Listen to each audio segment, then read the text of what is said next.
Welcome to our tutorial on how to add desired vehicles to a sales hub using the DealerTeam sales app.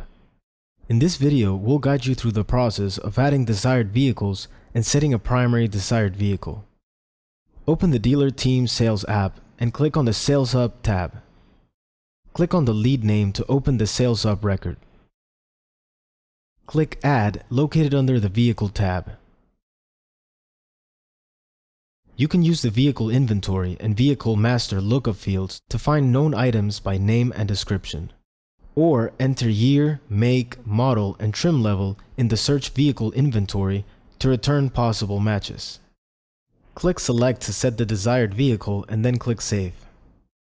The first desired vehicle saved will be set as the primary desired vehicle on the Sales Hub record.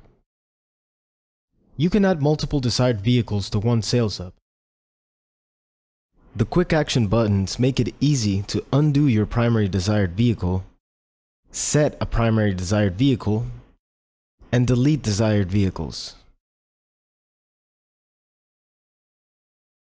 The primary desired vehicle will be added to the deal when the Sales Hub record is converted using the Create Deal button. Congratulations, you now know how to add desired vehicles to a Sales Hub.